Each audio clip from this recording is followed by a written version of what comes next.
So, in view of the recent problems with Linda Bellingham and her will, having read several things online and everything, and seen several judgments by people and several wrong statements, I thought I would show you the dangers of the mirror will scenario.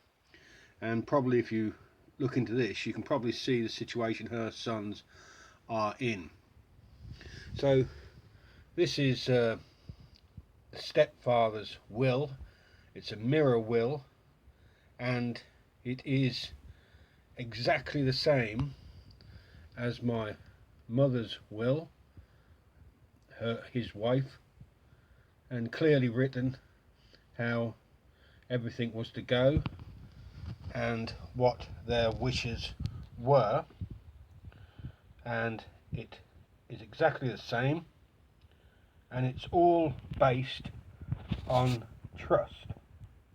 That's what it's all based on, and all signed and dated.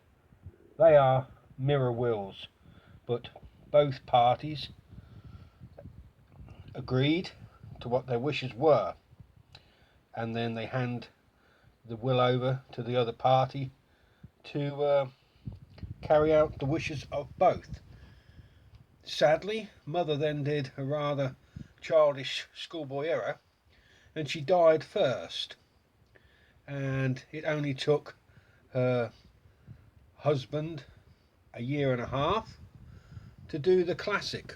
Having found a special friend, he does the codicil, where he revokes all of her wishes, revokes her daughter and her son, and of course he installs his daughter only, with the backing up of anything happens to her, his nieces.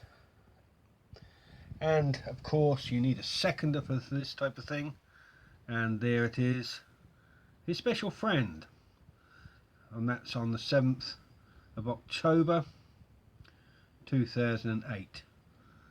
That's about 1.4 months after my mother passed.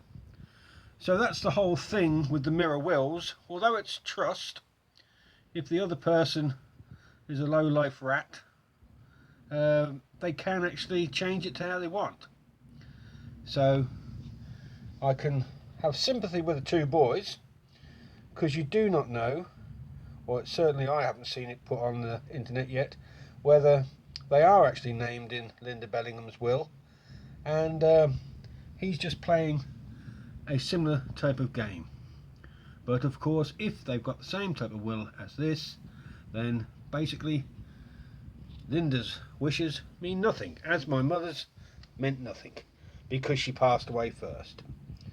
And because she passed away first and he revoked her, clearly saying there that he revokes Wendy Ann Dutton Wells, which means he's had to cancel his wife. Because he's done that, we do not even own her ashes.